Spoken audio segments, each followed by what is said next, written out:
Hey everybody, it's Katie back with another episode of Shooting the Shit. I have with me today, obviously, Kelly. And obviously. And we have another special guest, Lise Mactague, who decided to join us. And I didn't butcher her name. Yay! Woohoo! We won't tell them about the 3 dry runs, but we're good. It wasn't 3 dry runs. It was only one. It was one. It's not my fault. It's not. Well, yeah, it is. Anyway, it really was. I mean, you're in charge of your own mouse. None of us are clicking your mouse. That did not sound right. Is that a euphemism? That might be. I mean, none of us are clicking your mouse. As lesbic authors, I'm always on the lookout for a new euphemism. That's a good euphemism. It was a really bad one, but it sounds like something you would see in fanfic, actually. or in really nerdy computer tech fiction stories, right? You know, she's been clicking her mouse real hard. I don't know. Oh, not too hard. She's been clicking her mouse so much that she's got to recharge it. I don't know. Anyway, welcome to Shooting the Shit. As you can see, it's a dirty, messy job, but somebody has to do it. Why not us? So as always, let's start with what has everybody been up to? What about you, Kelly? What have you been up to? You already know. I mean, I survived family trip. Not a vacation. Not a vacation. As I mentioned before, anybody with kids understands the difference between a vacation, which is a fun, frolicking adventure with not a lot of responsibility, versus a family trip where you take a trip with your family. One is relaxing, one is not. And it actually wasn't that bad, mostly because for once my terrible knees helped me, because on one hand, I like hiking. I've done a lot of hiking in a lot of places and I adore it. However, my knees are such piles of gravelly shit. I don't know of another way to say it. But they're so terrible that I can't do a lot of walking or hiking, and so I only did a couple hikes with them, but for the most part, they went to the Ludington State National Park in Michigan. They went hiking every day, and then they go to Lake Michigan and swim, or the boys would swim in the cold water, and my wife would just stay on the beach. But I went with them a couple times, so yeah, I mean, it was fun. We had some really great ice cream one of the days. Oh, okay. And I enjoyed the hiking that I did, so that's good. And I didn't kill anybody. And then we stopped at a zoo that we've gone to many times, but we haven't been there in a couple of years, in Grand Rapids. And I don't know, it's just a nice little zoo. They had giant Lego exhibits, huge. Ooh. They must have brought in professional builders, because they were all over the zoo. So, and they were Legos of animals. So a giant badger that was 5 feet long, or it was a honey badger, and it would tell about the animal below it, and give details, just like you would see at a zoo exhibit, right? Only and there would be a giant praying mantis. It was super sweet. Ooh. Speaking of Legos, I bought my very first Lego set. I saw that and I put it together. And it's the Everyone is Awesome. And it's very simple. That's probably the Lego all I can movie. Handle. No, that's the song was Everything is Awesome. Oh, okay. However, their Pride Lego set, and it was developed by a gay man, talking about how he never found toys when he was a kid that he felt accepted him, that he could see himself, that represented it. And so he actually designed this set, and it's called Everyone is Awesome. So it was very cool. Show us your shirt, Katie. I'm trying to adjust my camera. Well, you might have to stand yourself up. You just up. want to see my shoulders, which is kind of funky and weird. Okay.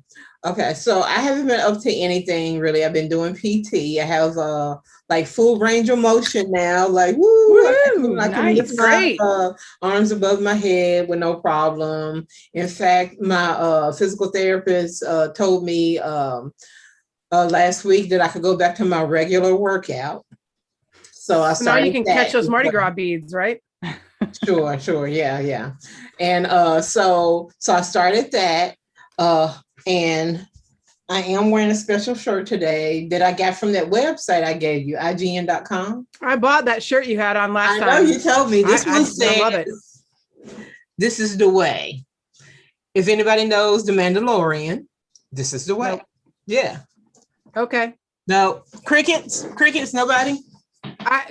Lise was nodding her head. I don't watch. I don't have Disney, so I don't watch any of that. I know. So I don't know. I mean, I know what you're saying. I know about The Mandalorian. Yes. I just don't know about The Mandalorian. I'm have hooked into so many like prop maker cosplay things that I've seen so much Mando go by. I like bet. that? My God. What's that? Is awesome. Where'd you get retro? that? It says a girl needs space. I like that. That's cute. That's cute. So I'm happy I get to work out again. I've named my my stomach Luther because it's the evil one. Because it's trying to kill Superman? Because Luther, it's like a slimy kind of crappy name. So, I'm just you should have just called it Lex. Well, not all Luthers are bad, Katie. Right. It seems like, and Luther has to go. So I'm working on getting Luther out, Luther has to go. So henceforth, everybody, if you see me referencing Luther, I'm talking about my belly that seemed to have grown like 6 sizes since I had the mastectomy. Maybe I should name mine fat, and that I should call it a fat demon and say I'm trying to exercise it, like literally but exercise that's it. Do you expect less from me? No, I don't. I really don't. I'm all right, Lise. Right now because my wife likes to keep it like really cold in the house. So if I had nipples, they would be like. But by freezing, do you mean it's like 75 in your house? Because I work all day in the basement and I'm in Michigan. So it's like 68, 66 down here. Well, we're in the 90-degree range nowadays. We're in like the mid 80s, almost 90. So, and the humidity is like sickening. So yeah. And so we keep the air like between 70 and 72. And for some reason, I'm running hot.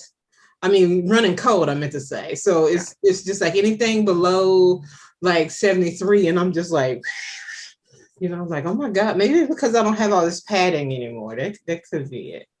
Maybe. I don't know. I know my boobs hold a lot of heat. Yeah, that could be it. I just had an epiphany. That could be why. As someone, and Katie, I know you can probably like understand this, but like as somebody, I run hot, like I sleep hot, right? But like in the shower before I go to bed, sometimes I'll have to turn the shower down. I normally shower in like a warm, not hot shower because I'll itch. But like sometimes I'll just like lift the titties and like let the cool water run under them. I don't. It's the hazards of having big boobs, y'all. Okay, I used to do that. Yeah. Okay, so I'm not crazy. This isn't just a me thing. All right, it's just a big titty thing. I used to do that when I got hot. I would lift them up and just kind of like, whoo, somehow that was supposed to cool my whole body. Meanwhile, Lise is like, guys, I gotta go. Like this. Hey, I just don't know like how raunchy I can get about y'all's boobs. So well, I mean, we don't really, we do what the fuck news, and we don't really have we talked about sex toys on a couple different ones, right? So I mean, we don't really have it's not a PG. So yeah, if you need to say something, you say it. Cool. I just didn't know that your boobs were all so hot. That's all. They're only heat hot. Yeah, that's not. I see where you went there. I see. I don't know that was any better than my exercising the fat demons. It was like running neck and neck, maybe. All right. Yeah. Yeah. High five, Lise. Yeah. So, Lise, tell us, what have you been up to lately? Well, my wife recently gave me the rundown of all the crap I'm doing, and I was like, "Really? That much? Shit." You didn't know? Well, I lose track because I figure if I have downtime, then I can add another project in there, right? Except, I mean, that's eventually it starts eating into like sleep and work and family time. So all the important things, yeah. Really. Now, if I could just get rid of work, everything else would be great. Right? Uh-huh. Oh, just that fall in your lap, and yeah. Mm-hmm. What I really want is to work part-time for this exact same amount of money I'm making now, which would actually get me to be somewhat close to decently paid at my real life job. But that's a different story. Why stop there though? Why not just say, you know what? I would like a stipend to explore my creative pursuits. A hefty stipend. I mean, if we're wishing for butterflies and rainbows, just go all out. Right. While we're at it, I'd like a pony. I want a Lamborghini. I don't know about a pony. Lamborghini. I don't think I would fit in a Lamborghini. Well, me either, but I can just look at it. I don't think I can get down that low with these crappy knees. But you can just look at it and be like, that is mine. The getting in isn't the problem. It's the getting out. Getting out. And crawling out of a Lamborghini. You kind of have to crawl out. Yeah, you roll. You do a tuck and roll, and then you pop up like you're a stunt driver. Yeah, well, there we go. Whatever. You can smooth it out. So, okay, I have to say, like, I'm so excited about this. So, because I've been working from home, right, with the cats. Yeah, 2 cats, only 2 cats, but it's like 10 cats worth of fur every day because I have a window bed that I made for them that's above my desk, a little shelf that I made to go over my desk so they can go up onto the window bed from the cat tree, whatever. At any rate, like I've got my work computer, my home computer. I just swap my laptops because I'm working from home. Well, but there's like cat hair, like every fucking place. I have a filter, so much cat hair, and I'm allergic to cats. So when I started working from home, I started buying canned air, right? This is empty pretty much, almost. And I noticed yesterday one day, my first day back from family trip, like I went to blow off all the cat hair and it's like, and I'm like, oh no. So then you're doing like spit blow, like trying to get all the hair off. So I went online, and I don't know if you guys have priced canned air, but it's really expensive, and it's got to be shit for the environment. And I'm like, God, this is crazy. Like because you could get it for like maybe $7 a can, but then like for a while you couldn't get it because it was like back ordered everywhere. So really? I went yesterday, 2 days, Monday, when I noticed it was almost gone, because I got some for Christmas.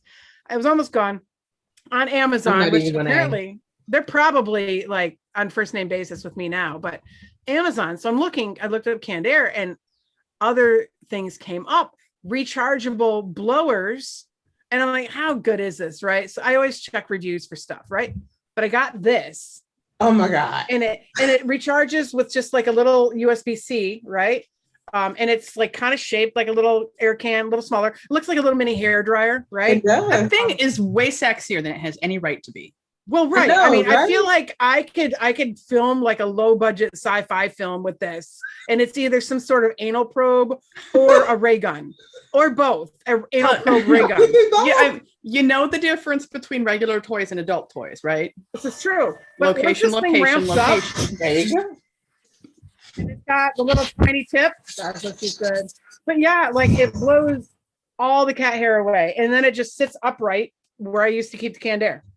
Ooh. And I don't know why, but the smallest things please me now. It's an age thing. Maybe it is. Like, and when you're working from home too, it's just a little different. Like, you're like, oh, I have like rechargeable canned air essentially without like damaging the environment. This is great. I don't know. I also learned that you can put an old cell phone over your control button when you go to the bathroom or go upstairs to make breakfast, and your computer won't go into standby. Really? I'm just, I never heard of that. I hadn't either until I learned it, and now I'm sharing with everybody else. I mean, it's not going to do any good if your employer is monitoring like key clicks, but I don't have all that. Then they'd know that like every so often I have to like go on social media just to like decompress, and then I come back to my like Excel spreadsheet. My employer doesn't monitor us like that, thank goodness. Us either. I don't know what mine does. Cooking breakfast and down the street at Walmart. Honestly, I have worked more from home, like solid, than I did from the office. Cause like, honestly, it's a big corporate building. So, you've got like everybody's cubes and like my team, they're like, oh, so-and-so brought brats in today. Or, so-and-so brought cheesecake. So-and-so brought Panera. So it's like, it's like, you spend like half your time is just walking around getting food from people. Yeah. Like, and then you go to the kitchenette to like refresh your tea or other people with coffee, or you go downstairs to the cafeteria for breakfast or lunch. And it's just like, I spend way more time actually working at my desk now that I'm working from home. I do. I agree with that. I get a lot done working from home than I do going to the office. So yeah, definitely. Without the commute. So everybody, Lise has a special hobby that I'm sure everybody, all the 15 people who listen to us know about already. So, I wonder if they're the same 15 who listen to us. It could be. So, but she has a special hobby, which I like that. I didn't even know you were working on a Halo thing. Could be because I blocked it out because I'm not into Halo. But I was you had me enraptured with the Skyrim stuff and and all that, and I was just like, oh my god, I want all. And when you did that thing that asked for Andy, oh my god, definitely. So tell us about that hobby that you have. Feel free to show us your props. Feel free to walk around and do Vanna White. Show and tell. Well, show and tell is great. I'll swivel this way where you can see sort of That's what we're here to see. The wall of shame. Axes. So I got into making all of this stuff because I was unemployed after we moved here. My wife had a fantastic job and I had nothing to do. And at one point my son was like, hey, I saw this video. Can we make some stuff from Fallout 4, which we were both playing at the time. So I started working on, where am I? There. Making top gun rifles. Yeah. I see it. Yeah. And I made a shit ton of those for a while and sold them through Etsy. And then I actually got a job and mostly closed my Etsy shop. And now I just make things for fun. So the stuff underneath is stuff that I've made just because I want to. And you know how it goes. It's like you fire up the game and it's like, oh, this is so much fun. And then you're like, I could make one of those. I wish, my God. So your bigger props, like the long axes, or I think it's was that a Warhammer? Do you use wood for the big stuff, or do you use like foam? It's foam. So most of it is over a PVC core. Oh, okay. Okay. Some to give it rigidity. The sword on the wall behind me is actually over the shaft of a golf club. Oh, all right. Yeah, because you can get those super duper cheap at a thrift store. Okay. And they're nice and rigid and reasonably light and not too thick. So yeah, nice and rigid. As somebody who used to make swords, like I take my mom's paring knife, she was never happy, and I'd carve up like old, the long bed slats, the kind that go across, like to hold up your mattress. Like I'd take those and I would carve them down into big, like giant broadswords, because it was just something that I entered. When you're an only child in a single parent household and you live out in the country with no friends, you really find ways to entertain yourself. Did you have imaginary friends, Kelly? No, I didn't, because my family had adult foster care homes. My grandma had an adult foster care, ran one. And then when she retired, a bunch of her patients went to my aunt, and then she ran it until she retired. So I actually grew up with a lot of people that talked to themselves. Oh, okay. Well, see, there you go. I never did. Like, I was going to be worried about you there for a second. Yeah. You're fat. Not you. Sorry. Hey, wait a minute. This fatty boy. My God, Clark, did he get bigger since the last time? He's purring right now. I'm not sure why he likes this. That's because he's rubbing his fat. He likes his fat berry rub. He likes his fat rub. Yeah. Okay, you gotta get down there, buddy. So how well does your Etsy shop do? I only have some blueprints in there now, so I sell those occasionally. But I was clearing 4 figures at one point, which nice. For really random crap I was making in my garage because I didn't have anything else. Well, I also wrote a book. Well, yeah, I would write in the mornings and then build in the afternoons. You were being creative no matter what you did. Yep. Well, and I figured out a long time ago that I'm not one of those people who can write for like 8 hours. A 4-hour stretch is. How is that even possible for me? I don't even. Lately, I can write in my writers group for like an hour, maybe an hour and a half, and I need to do better. I'm just going to leave it at that. I need to do better.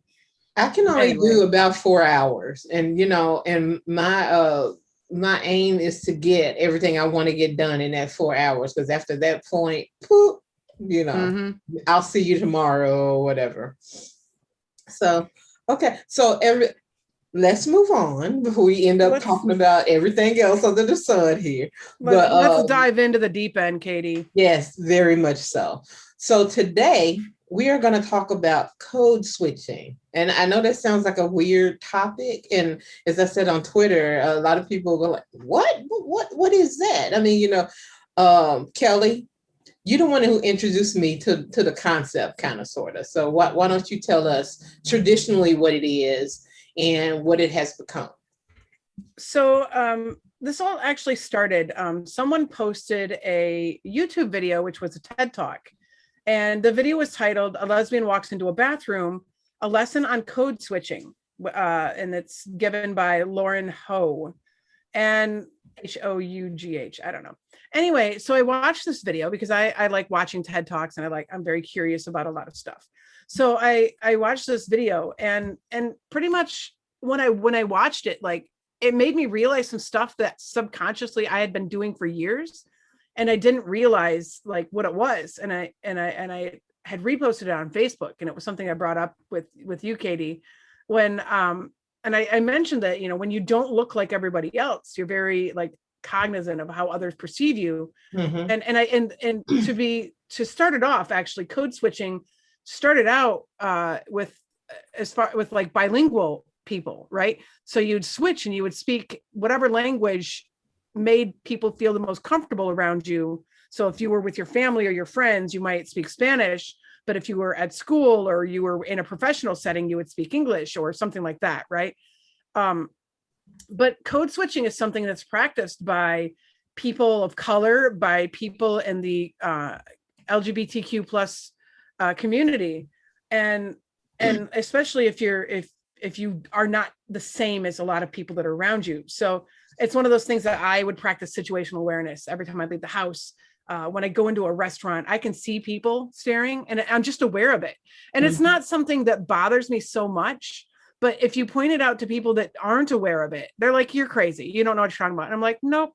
I definitely can tell the people that stare because I'm different, and the people that could care less. And because it's a situational awareness thing, where it's a safety thing. Like, you have to know who is looking at you with perhaps ill intent. And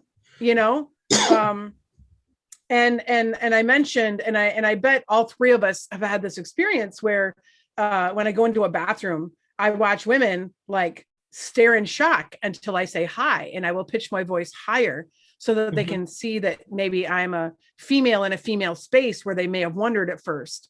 Or if I'm washing my hands in the bathroom, and women will come in and see me, and I've had women see me and then turn around and walk right back out.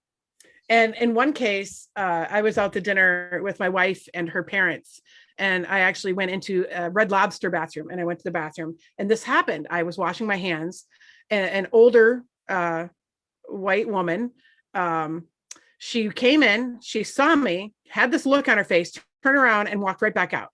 And like 30 seconds later, she came back through the door, and I'm like, "Hi." And then she like didn't say a word to me and walked into a stall. Like, and I've had other people come in and like, "Oh, I thought this was, oh, okay." And then they go into a stall. So, and it's just something that like, it's a way that like you make, when you code switch in this circumstance, you're kind of like, it's an attempt to make people feel safe or comfortable, which I think is important too. Because you don't want to walk into the wrong bathroom. You don't want to go into a bathroom where you think that like something could happen to you. I get that. On the other hand, I kind of think it's bullshit too, because if the bathroom's well labeled and you're walking in there, you fucking want to use the bathroom. Exactly. And this is how, like, I 100% support my trans sisters, and that's the only place they're safe. I had a friend years ago. We all used to go to karaoke, and she was very butch. She was about 6'1". She had a buzz cut. She had like chiseled. She was like a scrawny Dolph Lundgren. don't know. It's quite a picture.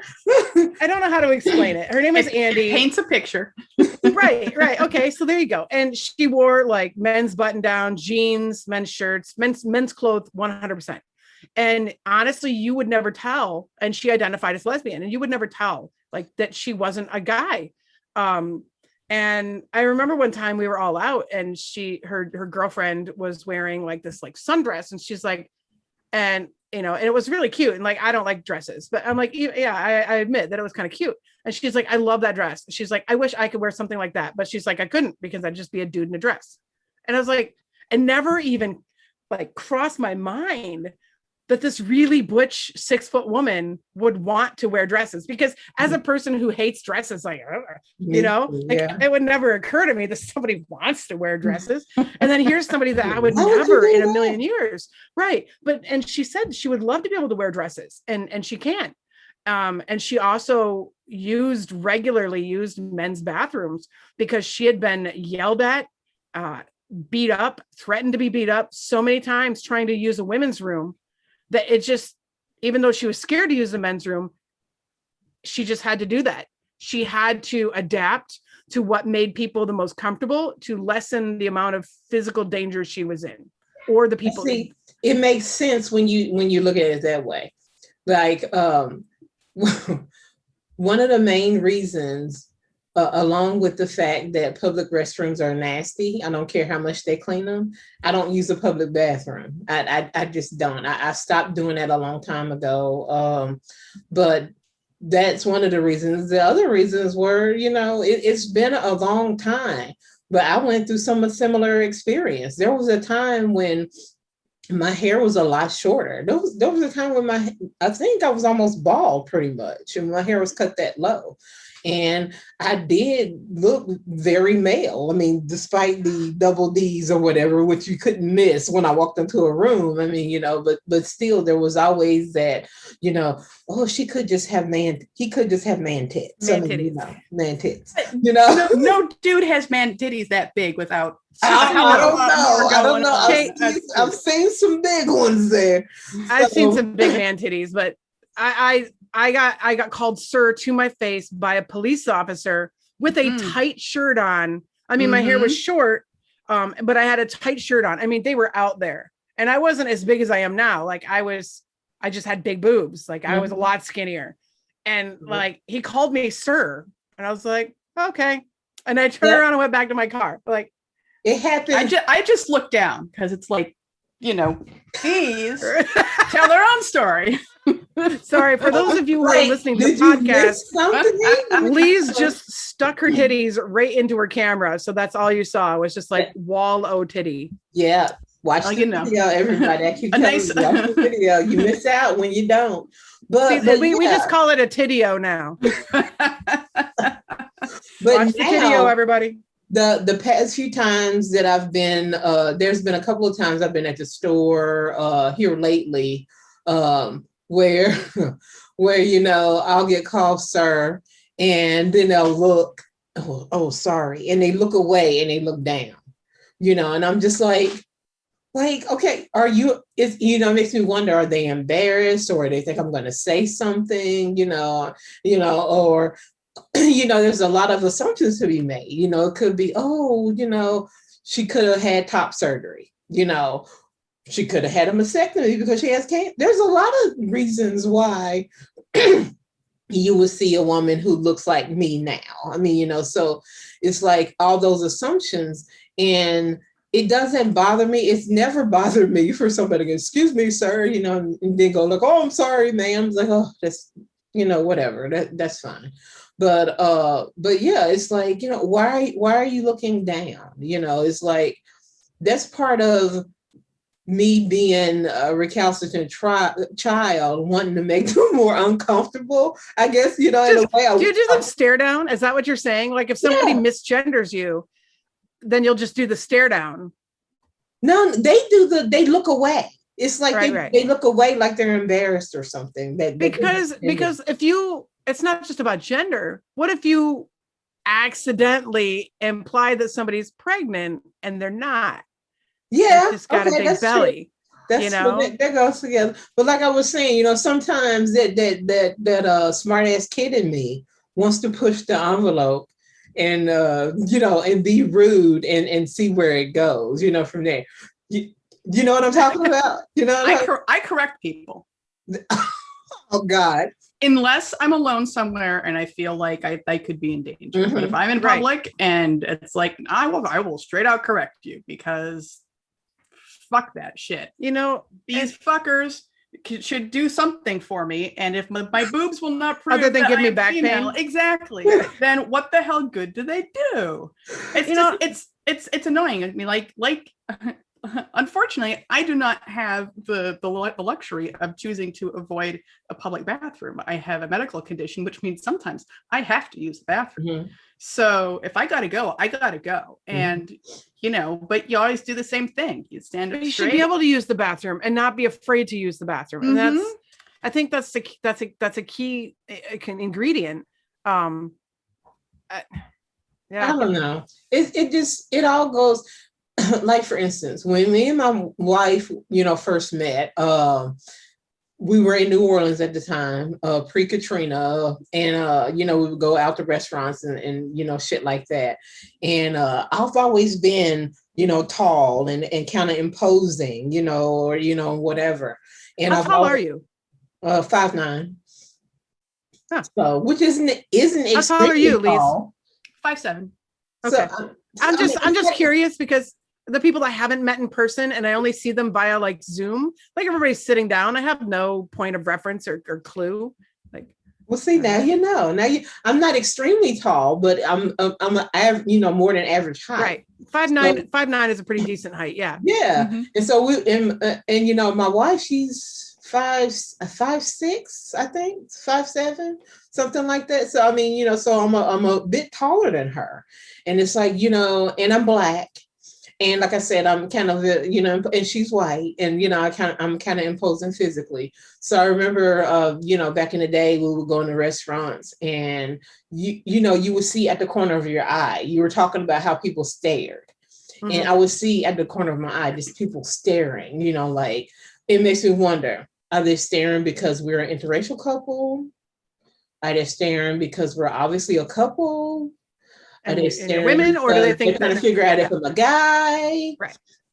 So I used to do this thing, and every once in a while, her son would come to lunch or dinner or something with us. So I used to do this thing where I would get them to go along, and I would go on this long tirade about how she lied to me, and she said he was my son, and how could you, and they would. And I would join in, and I would be like really loud, and people would be looking. And remind me never to go to lunch with Katie. I think we did that a few times. Then, after a while, it was just like, even now, when we go to restaurants, which thank God we can go to restaurants now,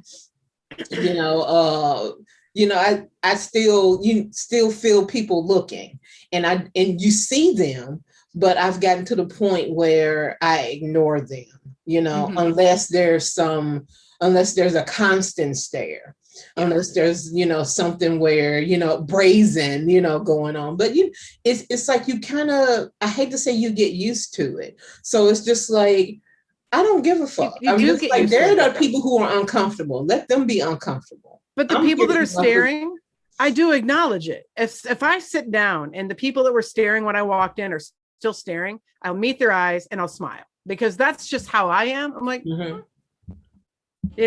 Just like it gets old. But on the other hand, I mean, in the area that I'm in, I do stick out. Like, this is a very conservative county. Mm-hmm. Whole fucking county. Well, we live in bumfuck right now. Yeah, I mean, and so I definitely stick out, but I'll meet their eyes. And it doesn't help that, like, when you have kids, you have to engage with a lot of other people, mm-hmm. especially in like a conservative county, because a lot of these parents are the same way. Like, their kids get it. So like, we go to Boy Scout functions, and and where some of the people in the troop, like one of the parents drives a pickup truck with a Confederate flag flying. It was a Trump flag too. I think that's still there too. Oh. Trump and Confederate. So it's like, Those you know, you have to. And so I've had like one person, and I brought it up, and Carrie's like, I don't know who you're talking about. I'm like, oh no, I like every time because I would take my computer. It was in the church of a Catholic basement in the middle of nowhere. The basement of a Catholic church. Sorry, not the church of a Catholic church. What is a Catholic basement? So that's where the Boy Scout meetings are. And of course, I enjoyed it immensely when it was like put on hold all last year, and it was only by a Zoom. That was great because I didn't have to go freeze in the church of a Catholic basement. And but otherwise, like, and Carrie and I would kind of alternate back and forth who would take them each, because it was always on Mondays, and that's the day the kids they're with us on Mondays. So, but when I would go, I take my computer and I use it to either get some editing done if I got like a manuscript back from my editor, or I would get some writing done. And there's like no internet, so it was shit for that. But there's like one of the parents, one of the dads, just like evil eye stare. Like every time I'd look up from writing, I'd see him looking.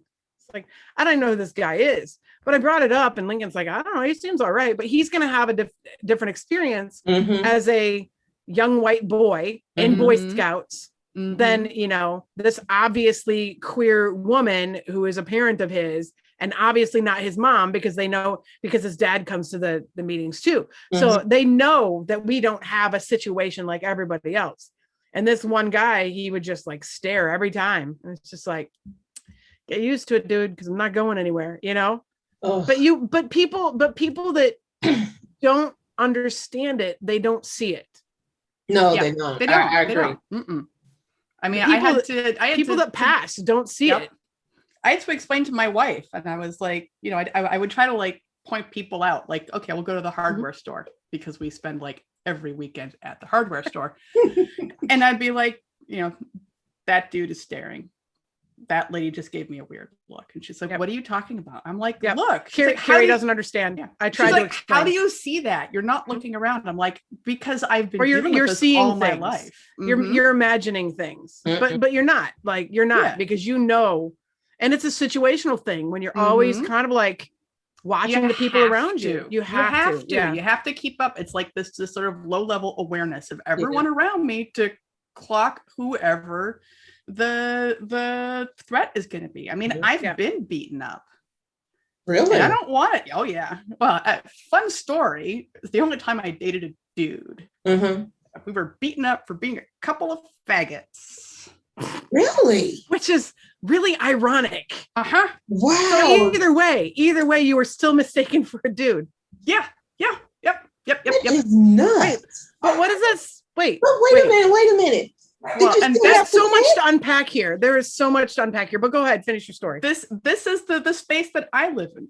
Too masculine to be a real woman, too feminine to be a real man. Right. And so I get to decide, is it more dangerous in this situation for me to be a dyke or a fag?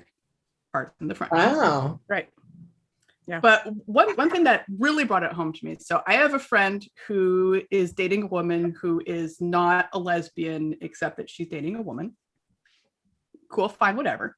And you are. I was, absolutely. I have my wife's not a lesbian just because she's dating me. Yep. But this woman does not understand what it is like to be queer. And she told me once, after I was complaining about yet again being misgendered in the bathroom, she's like, well, why don't you just dress more feminine? Oh. And I was like, well, first of all, why do I need to make myself uncomfortable to make someone else more comfortable? Right. But that's when it hit me. She thinks this is the affectation. Whereas if I was wearing a dress, that for me would be the affectation. That would be being inauthentic. Because it would be outside. Me. You know, if she prefers like tennis shoes, it would be like saying, well, you just need to wear high heels every day.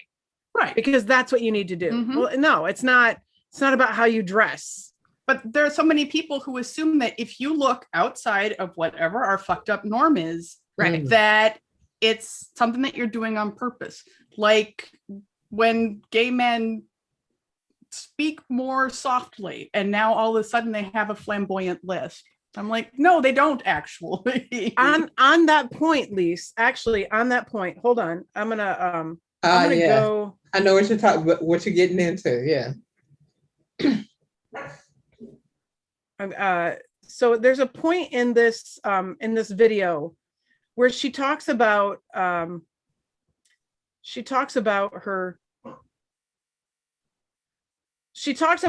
into bathrooms and being constantly misgendered, and people don't feel safe because she'll walk into a bathroom and it looks like a guy walking into a bathroom.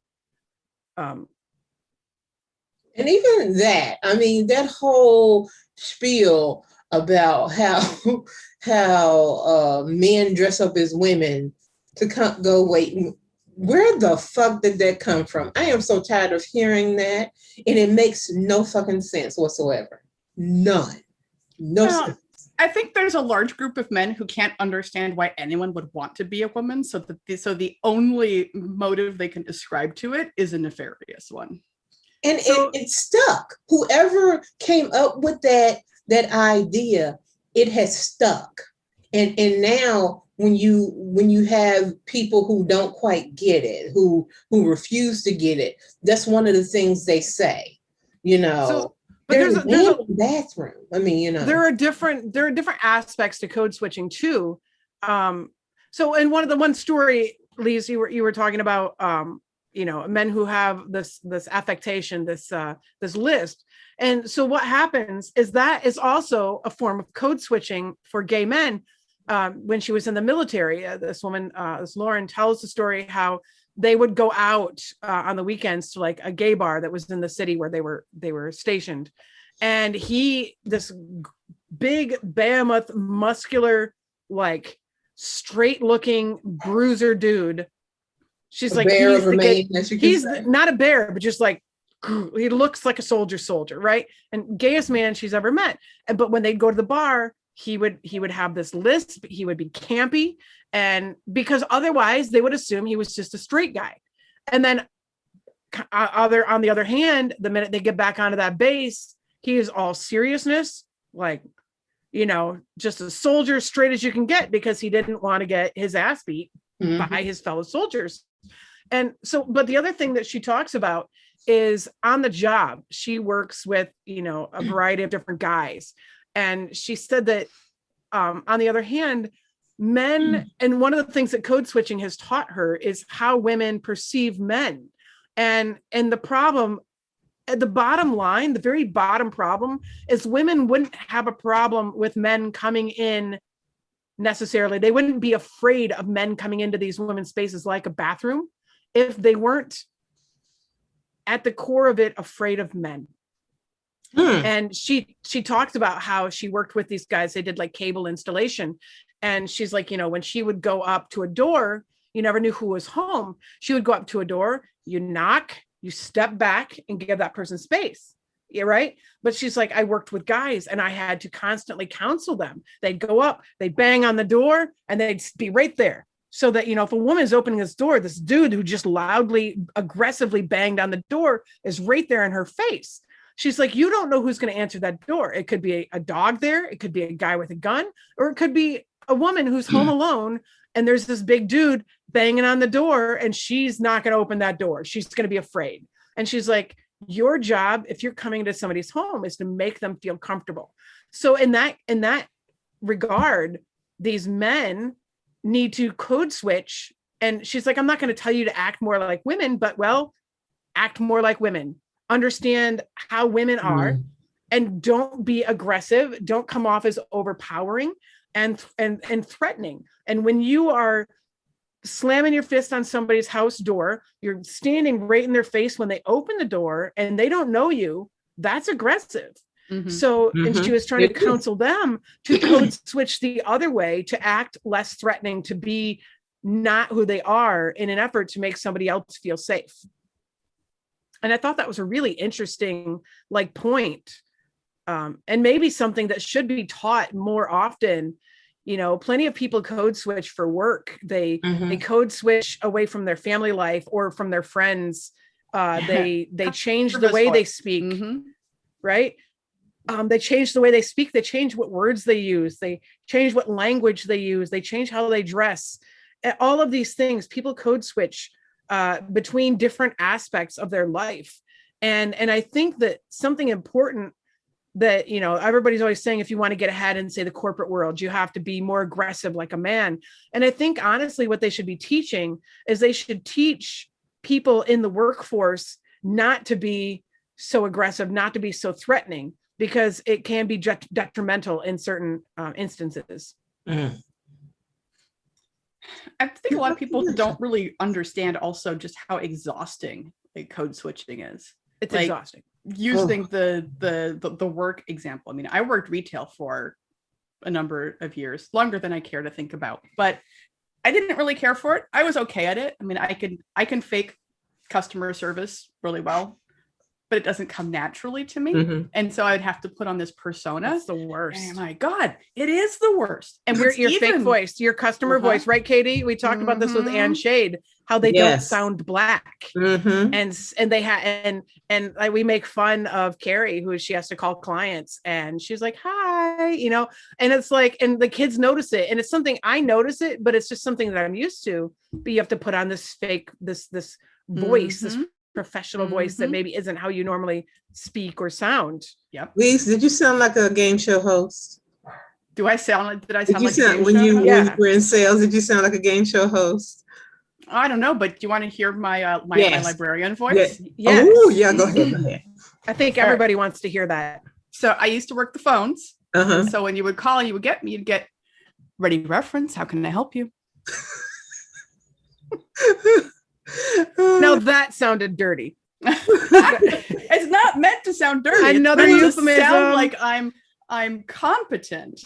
But my retail reference, my retail customer service voice was way different than my librarian customer. Okay, I think I want you in your librarian voice,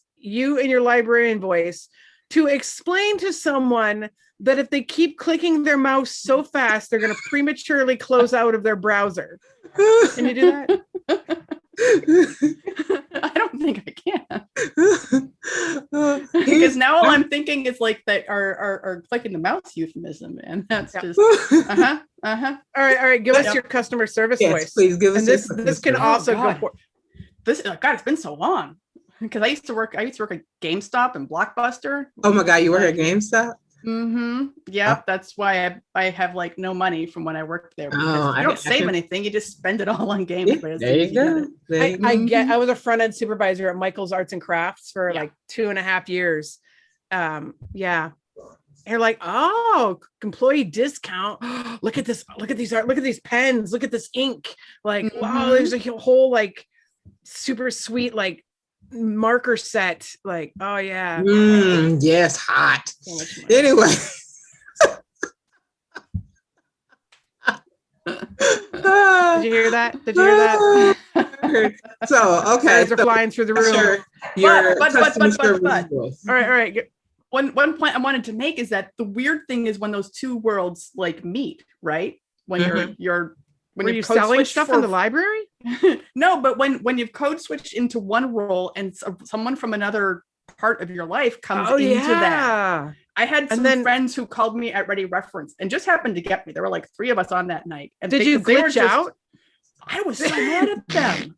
I was so mad. I was like, what are you doing? Right. I'm like, ask me a goddamn question so I can hang up on your ass. Don't talk to me here. I told you not to call me here. It's like, because it takes so much effort to be in that headspace that someone coming in from outside just like threw me completely. And I was pissed at them for days. I'm like, never do that again. One of the things that I brought up earlier, and one of the it's a very, very minor code switch, but for anybody, like a lot of us grew up reading excessively. I don't know. I did. And I've always read excessively. So I've always had a very expanded, define excessive. I've always had a very expanded vocabulary. And I always use words that I think best represent what I want to say. And so I found that over the years, like like right after I graduated high school, I worked in a factory, and I worked with a bunch of people who were actually my age, which was random because I never really had a lot of like a ton of friends, but we all hung out together, we partied together. And, you know, they're like, why are you always using those words? Like, why do you talk like that? And it's just like, that's the way I've always spoken. And the same thing, like even years later, like hanging out with people, you know, at the bar, after bar, whatever, friends would come over, and like after you have to explain like so many times what a word means, you stop using big words around them. Mm-hmm. You tailor how you speak to different people, because I think that that's one of the things that I learned. I had a lot of management training, and you can be the best communicator in the world, but if you are not communicating in a way that the other person understands, you fail. Mm-hmm. Yes, exactly. Yeah, that's true. And I think that's what code switching is all about, is communicating to other people that you are A, like them, or B, not a threat. You know, you're communicating something to them, and it's not just about changing. It's not just about changing yourself for no reason. You're changing yourself for a specific reason, whether you're buying safety, whether you're making somebody else feel safe. And it's about communication. It's what we all do as humans. I agree. And it's understandable in a lot of situations, but it pisses me off that as part of our community, we have to engage in it. You know, on the other hand, it does piss me off that it's all about, okay, I have to make this person comfortable so they won't beat the shit out of me. I mean, you know, or get their boyfriend to beat the shit out of me, or, you know, whatever, get me kicked out of here because they think, you know, I'm a guy in a bathroom, or, you know, something like that. There's a very sad, dark side to it, you know, as well. So one of the like a funnier instance when years ago, after Carrie and I had been dating a few years, I was living here, and she had the opportunity, her like grandfather on her dad's side, they were having a surprise birthday party, and her dad and her mom and like her aunt, everybody was going to go to Phoenix and surprise him, because a lot of his kids lived in Michigan, like one of them lived in Phoenix. And so Carrie's like, oh, I really want to do this trip. Do you want to go with me? And I'm like, well, my grandparents live in Phoenix too. So I'm like, let's just knock it all out, right? Let's just get it all done. Which within 8 months, both of our grandfathers had died after that trip. So unexpectedly. So we went to Phoenix, and we stayed in this hotel, and we were all supposed to go to this IHOP that was not very far from the hotel, and then sit there and like order breakfast. And then they were going to bring Carrie's grandfather in for breakfast. And then he was going to look around and see all of his family. There's like 30 people. And it was really funny because like afterward, we all went to her uncle's house, who lived in Phoenix, a very, very nice place. And so side shoot of the story, which is also really hilarious, is everybody's like, if you're going to drink alcohol, please put them in the solo cups, because we don't want grandma drinking any alcohol. She's not supposed to drink. And they're like, oh, okay. So everybody like pour their beer in a solo cup and take it outside or whatever. So because I don't know anybody, Carrie's catching up with people. I'm like on this couch kind of in the corner of this house, and I have view like right into the whole kitchen. It's this huge kitchen. So I'm like watching the kitchen, and I watch her grandmother totter in with like her little oxygen tank or whatever, goes in the refrigerator, grabs a bottle of wine, gets a cup, fills it with wine, puts the wine back, and then wanders away. And I just laugh to myself. Carrie's like, what's so funny? I'm like, your mom's not supposed to drink. Your grandma's in on it. She knows. So, but anyway, like later, her grandma's talking to us, and she's like, I thought you were one of Carrie's gentleman friends until you turn around and I saw your bosoms and your effeminate face. And I was like, all right, well, yeah, from the back, no matter how my hair is, you're probably going to think I'm one of her gentleman friends. At least you remember that. Friends. I like that. At least you remember that Carrie was divorced at that point, right? Like, but yeah. So then she had to joke about my bosoms and feminine face. Carrie does still jokes about my bosoms and feminine face. So like, it's just really interesting how people even innocently perceive you, you know, or how something as simple as turning around can completely change somebody's idea of who you are, or not. In the case of the cop that thought I was a sir. So my favorite are the ones who are like, well, you don't have to be a lesbian. You're so pretty. Oh my God. Well, I've never heard that one before. But and I'm like, excuse me? Like, what makes you think I have to be like this? I'm not like this because I can't get a man. I don't want a man. Oh, I've heard something similar. I think, was it my mom? I want to say it was my mom or some relative when I first came out years and years ago that said, is it because you're fat? Do you think you can't get a man? And I can't remember who said it. I don't think it was my mom. It seems like I remember her saying something like that. But I was just like, I haven't had a problem up to this point, so no. I had boyfriends before, you know, I had plenty of boyfriends. I mean, so, you know, but I was like, this isn't a supply demand problem. Yeah, exactly. It was like, oh no, it doesn't go together. No.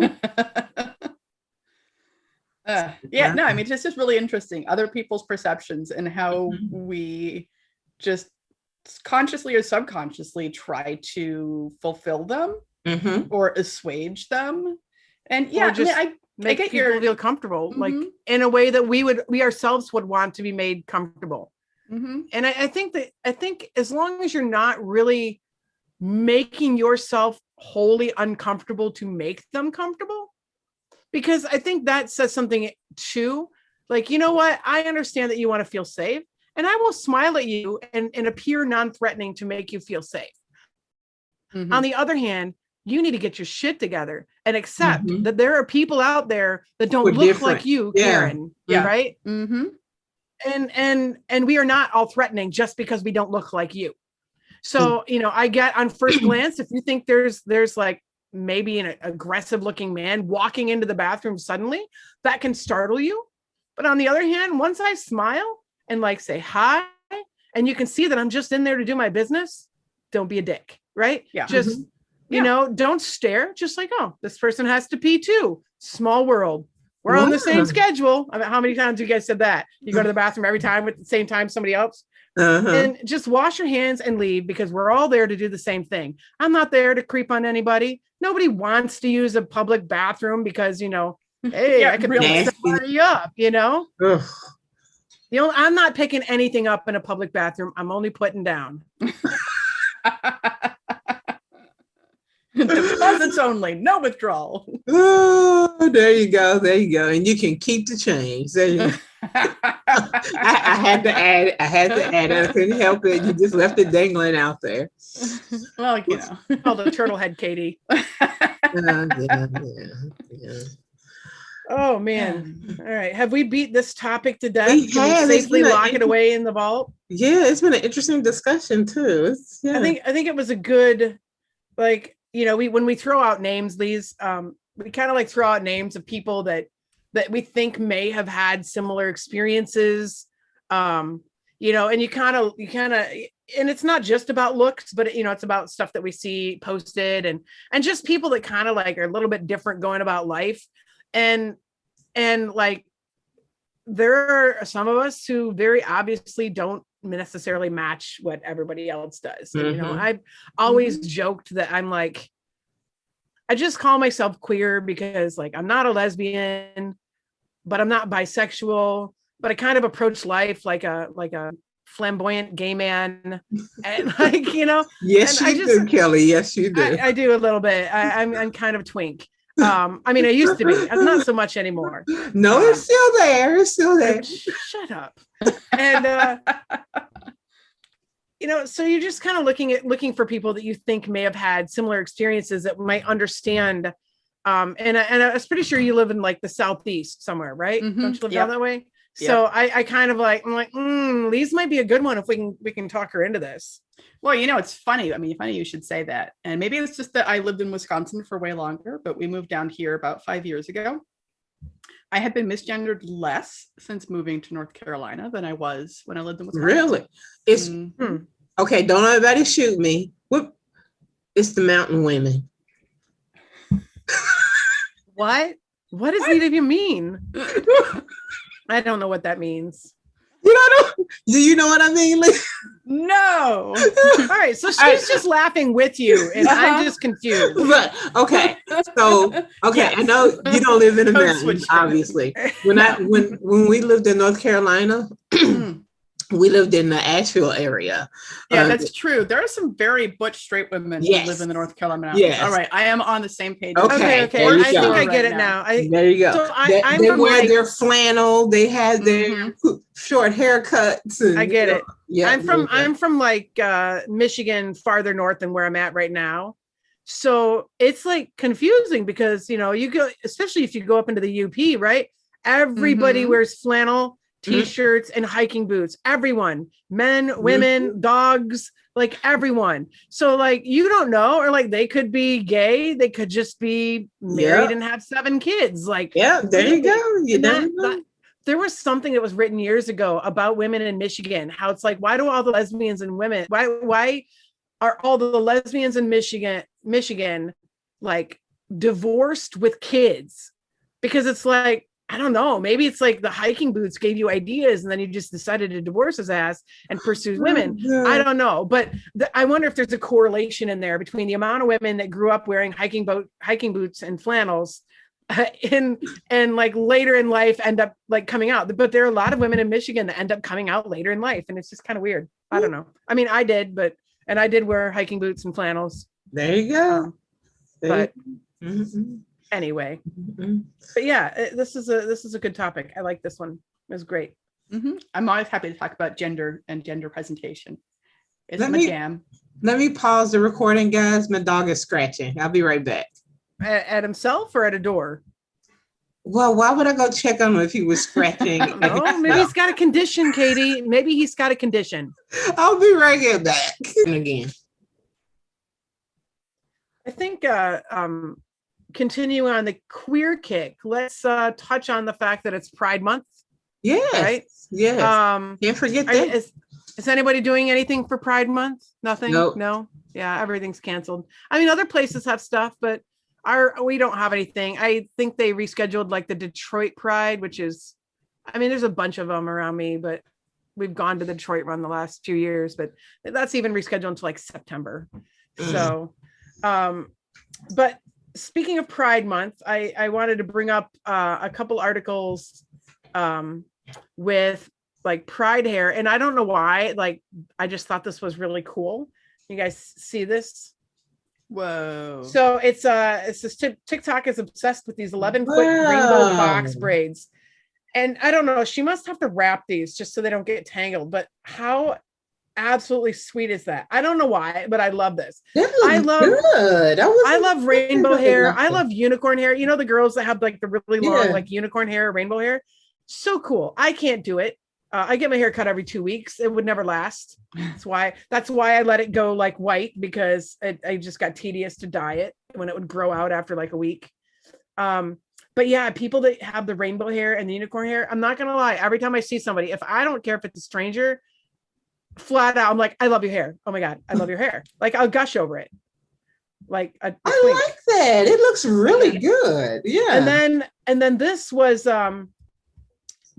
an article that actually clicked where it's like incredible pride theme looks from Black beauty creators. And some of these were just really cool. Like I love how they incorporate all the colors of the different flags. Oh, wow. And like this one, you have the 3 different color barrettes for the trans flag and the lip color, which is blue to pink. Actually, I like that. Cool. And then you scroll down, but there's just so many different looks. Like, I'm like, these they're all ready to go in like a parade. I know, like, it's right? Very cool. Look at these eyelashes that are like rainbow colors. I don't know how they do it. Non-creative. Look at this. This is hot right there. Wow. I mean, I can't pull anything like that off, but that is hot. And that's the rainbow eyeshadow and like all around, like it's like smoky eye, but like the gay version of smoky eye. See, I wouldn't even have the patience to, to sit down and have that Look put at this. on. Look at this colors. I wouldn't even. I love his eyebrows. Look at this. This is super cool. Like a butterfly in the face, then it goes down like a rainbow choker look.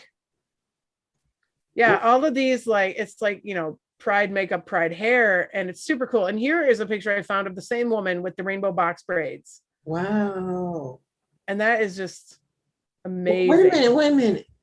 Why is she in a yard? Is she in an old folks? What is going on in the yard? I don't know what's going on in the picture. I'm not going to pretend. That's but, this might be a different one. This might be a different woman, but she's got 9'8" of rainbow box braids. But yeah, so that was very cool. So, you know, obviously Pride, there's been a lot of talk about Pride parades. I mean, we even had our vice president and her husband marching in a Pride parade, which, you know, she took some shit for it, but honestly, I think that's very cool. Yeah. Well, of course, right. So, you know, because we can't have anything, you know, putting yourself out there, being who you are, marching to assert your rights.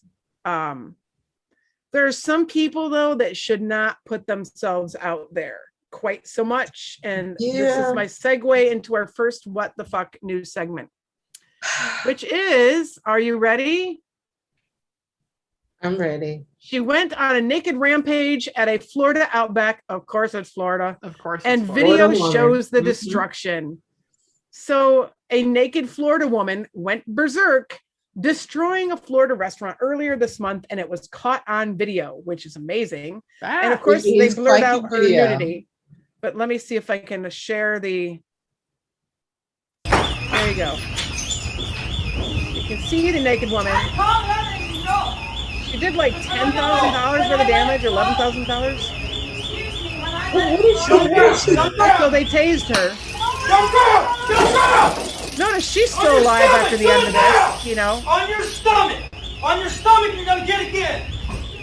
I hazard pessimistically to say that had she not been white, she may be dead. Yeah. I can agree with that. So apparently, this woman, she was highly agitated. She had liquor bottles. She was chucking liquor bottles, throwing them everywhere. The exact dollar amount that was destroyed in both restaurants, because she destroyed 2 restaurants like this, was thousands of dollars. Apparently, she told investigators that she initially went to the Mojo Grill, I don't know, because the owner is, quote, is not honest. It's clear it's unclear what the beef was that she had with Outback, or why she removed her clothes. So, and then it said, where did it say? It said she was on THC. And that just seems a little weird to me. Doesn't that seem weird to you guys? I think there was probably. Oh, we get an echo. There you go. I think definitely mess related. Well, right, but like this said THC. There it is. Kindred was placed in handcuffs and taken to a nearby health facility where THC was found in her system. Now, I'm not a drug user. I know plenty of people who have used everything. But isn't THC typically marijuana or found in like oils? Yeah. And why I don't know any people who are smoking pot who are putting this much effort in to be destructive. Unless she's mad that they didn't have food for her. And even then, it was just like, bummer, dude, let's go someplace else. That's what I'm saying. It had to be laced with something. I mean, because she's obviously something. Maybe it was just floored. And I have another question. Because she was naked when she was tased, did it hurt? In the video, you can see clearly what I have been watching a lot of lately in YouTube, which is about these 2 little otters. But anyway, sorry. But I digress, as they say. Yeah, she was naked. She was naked in the video. Did it hurt worse when she got tased because she was naked? I wonder. I don't think it matters. I think it's going to go through you no matter what. I don't know. Because the taser has barbs when you shoot it. It has barbs that are designed to penetrate your clothing. So it's going to go into your skin either way. I don't know. It just feels so much more vulnerable to be tased naked. I know, right? Cares. Are this from experience, Lise? I feel vicariously. What if they got a sensitive area? Exactly. I don't know that he was aiming for her whisker biscuit when he tased her. So I don't know. I couldn't tell where he got her. But boy, she was got. That's all that matters. Yeah, that's what matters. Oh, and now we have to. It has to be a Florida thing. I mean, because there's nowhere else where this kind of shit happens, really.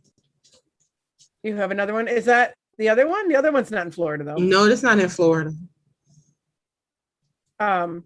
This is in Ohio. Our next what the fuck news with a what the fuck person. In Ohio, an anti-vaccine Ohio nurse attempted on Tuesday to prove that COVID-19 vaccines make people magnetic. But to use a gymnastics term, she failed to stick the landing. Now, and I showed this to a couple of people, including my wife, and we're like, how the hell do you go to school, a facility for education, educate yourself on sciences and medicine, and then still think that something injected into your body is going to make you magnetic? Not only that, but to be able to have aluminum things stick to you. Yeah, that's not how that works. The stupid is strong with her. I mean, the stupid is so strong. And it have her name and everything. It just baffles me. She can never come outside again. Oh man. Well, she's still gonna have her bubble of like also stupid people. That might be okay. But the look of the people, I'm sure she's not going to lose her true friends over it. That's all I'm saying. They're going to be like, girl, we were with you the whole time. I saw it. It stayed on there. I don't know what happened. I don't know, but you see the guy over her shoulder with the weird smirk. Man. I don't know what's happening. He's there to be entertained. I think I sent that to KD. I sent the snip of the person. Okay, so I'm going to play the video and I'm going to look for something else. So I'm going to play the video. I'm going to share the sound. Yes, vaccines do harm people. By the way, so I just found out something when I was on lunch, and I wanted to show it to you. We were talking about Dr. Tenpenny's testimony about magnetic woman to her right, vaccine or to her crystals. left, but our right. So this is what I found out. So I have a key and a bobby pin here. Explain to me why the key sticks to me. It sticks to my neck, too. The woman is just absolute batshit. Yeah, right? so if somebody can explain this, that would be great. Yeah. You're sticky lady. Any questions? Yes, vaccines do harm people. By the way, so I don't know. Being magnetic would be kind of cool. I mean, if you're Magneto, like, I was trying to find the video that somebody. When it had the expressions on those faces. Oh man, it was so hilarious. But there's one woman who actually does. Oh, there it is. Okay, hold on. Let me. The wife, aka Queen, is here. What? Oh, clearly she's messaging me. It's what she prefers to be called. That's hilarious. Will you fix the sound, please? Sorry. All right, it should be off, right? There we go. Yeah. So let me find. There we go. The picture was hilarious. There, you gotta find it. Oh no, I'm so sad that it's gone. Oh my God. There's a video of a woman who does like a take on it. And really? Yeah, and it's gone. Oh, but she's like, I seen this everywhere. She's like, I just gotta say, and she's like this, and she holds up her keys. She's like, this, or she's like, she holds up a magnet and she's like, she holds up a magnet and she's like, this is a magnet. And she's like, I'm gonna show you guys something. And then she takes like another magnet. She's like, look, they stick. They're both magnets, right? And then she takes like a steel plate and she's like, look, this sticks, a steel plate. And she's like, but she's like this. And she takes like something and she's like, this doesn't stick, people. It doesn't stick because it's made of aluminum. And then she's like, and I'm gonna blow your minds. She picks up her keys and she's like, these keys, most keys are aluminum. They don't stick. No stick. And then she's like, you're not magnetic. You're just sticky. Go take a shower. She's like, for fuck's sake, I don't know how any of you made it to adulthood. And I just cracked up laughing. And sadly, the video is gone. It is a good question, though. It is. How did they make it to adulthood? I don't know, but the stupid is painful. It like actually hurts to watch people like that. It's just like, and she's like, yes, it does. And she seemed like she was high on something too. There was something, and she just learned about it at lunch. I'm sorry, did you not learn how magnetism works in 5th grade like the rest of us? I mean, even some of the southern states still teach magnetism. I think that's a very non-polarizing issue. All right, let's go with one more. I think one more. Here's another how far people have fallen. So there's an article. It was parents, coaches face possible charges after wild brawl at kids' little league game. A kids' little league game. Children on the teams ranging from 5 to 7 years old. That's young. It's very young. They were left in tears after a violent melee derailed a planned trophy and medal ceremony. But even better, there is a link to where somebody posted the video on Facebook. Of course there is.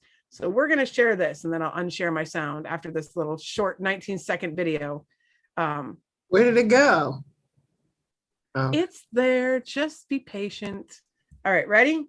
Mm-hmm. Here is the stupid parents doing stupid parent things. Hey!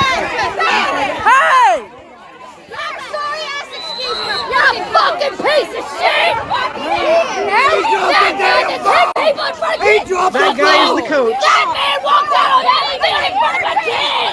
This is a kid's game. Where's my fucking kid? Right? Okay. So many things there. The Rangers man who was trying to, go after people in various places. That was one of the coaches. That's disturbing. That was one of the coaches. And then you have the woman who's taking the video and she's like, this is a kid's game. Where's my fucking kids? Like 5 to 7 year olds. Oh, what sort of trash factory is this place running with their game, their T-ball or Little League game? Well, some parents get really into that stuff. It's a game. These kids barely even know how to pick up the bat, let alone hit a ball. But, maybe it's a case of, they didn't have that growing up and they're living vicariously. I don't know. Even so. And this is just a bonus article, Katie. Banned U.S. Olympian blames pork burrito for positive steroid test. What?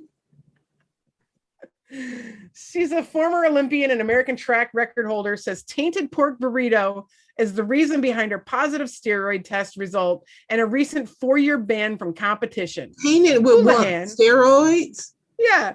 Houlihan wrote a long message about the ban Monday on Instagram. She had received a letter from the Athletics Integrity Unit on January 14th informing her of the disciplinary action. She's provided a drug testing sample December 14th that came back positive for the steroid nandrolone. Athletics Integrity Unit released a statement to confirm Houlihan's ban was upheld on Tuesday. She did not know what nandrolone was when she received the email that first informed her of the positive test. I've since learned that it has long been understood by World Anti-Doping Agency that eating pork can lead to a false positive for nandrolone since certain types of pigs produce it naturally in high amounts. Houlihan wrote on Instagram, pig organ meat is the highest level of nandrolone. I don't think she was getting a lot of organ meat in her burrito. I think somebody just made that shit up. I think she is high on more than just steroids. I think we should use Italian pronunciation rules for those types of words. Nandrolone. I briefly thought of saying it like that. So I'm glad you went there. But she said she notified the athletics integrity unit that she believed the burrito was the source of the Nandrolone, the Mexican food truck that serves pig offal near my house in Beaverton, Oregon, Houlihan wrote. Well, if you're trying to be in the Olympics and you're going to get dope tested, maybe don't eat any pig offal burritos from food trucks near your house. yes, that'd probably be a good idea. And to wrap up what the fuck news, Katie, and I don't know if you've seen this, but NPR has an entire strange news page. Did you know that? Yes, I've heard of it. I've seen it. I love NPR and I love strange news. So it doesn't have a lot of good stuff on there, though. I mean, they've got some good stuff. I mean, it's NPR. You can't get too crazy. No, it's just like, okay, this is like old people weird news or something. Old people weird news. You know, like 60s, 65-year-old.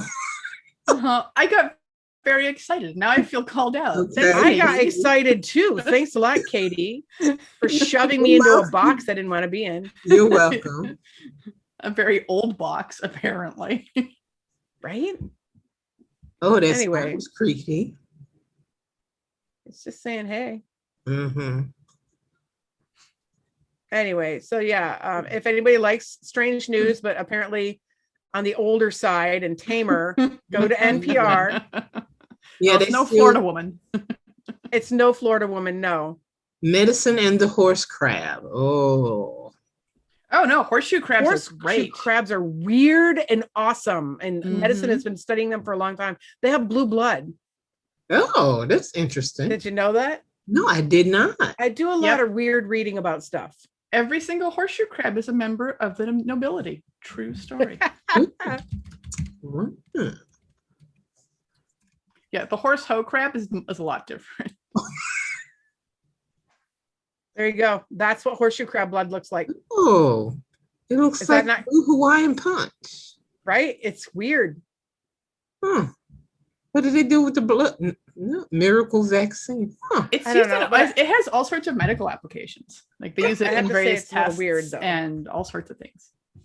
See, I would be interested in learning about that. I may actually look that up on my own. Hello, Jennifer Garner. I do feel kind of bad for the horseshoe crabs, though. Yeah. Well, based on Not that mine. image that I just saw, was a little. You know what it reminds me of? Was the movie called Daybreak, about vampires, where most of the world was vampires except they had some humans and they kept them in like farming facilities for their blood. Yeah. That was actually, I enjoyed that movie a lot. It was a good movie. I like that It was one. a good too. I heard movie. you talking about, yeah. But this is what that reminds me of. That's poor things. I hope there's a lot of horseshoe crabs. I don't really know. I hope so. Anyway, so I'm going to exit out of that and just get back to our shining, not fitting in faces.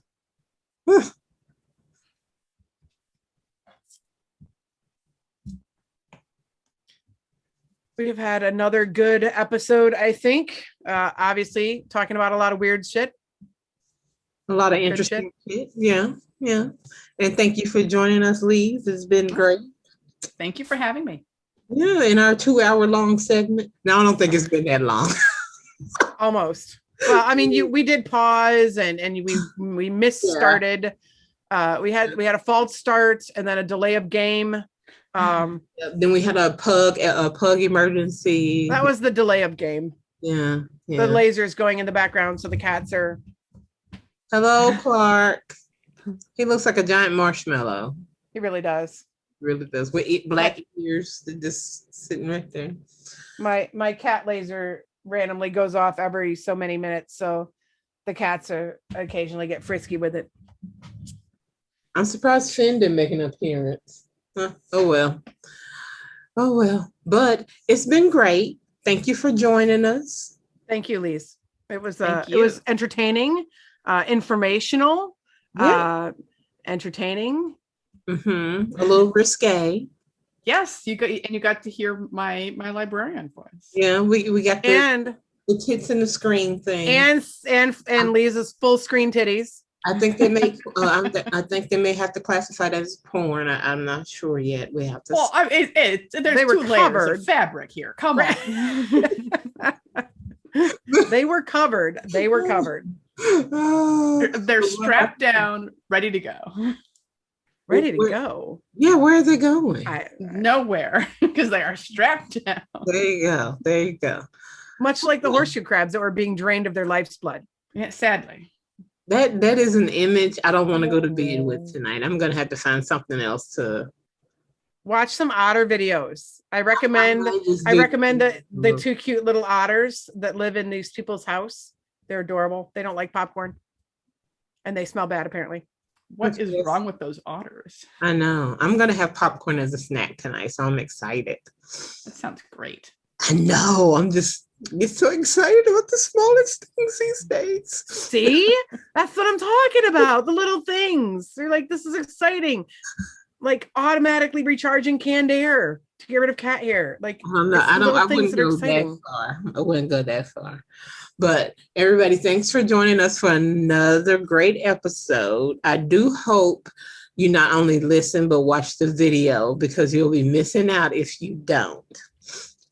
So we came. We talked. We conquered. And now we gotta go. Thanks, everybody. Good night. Night.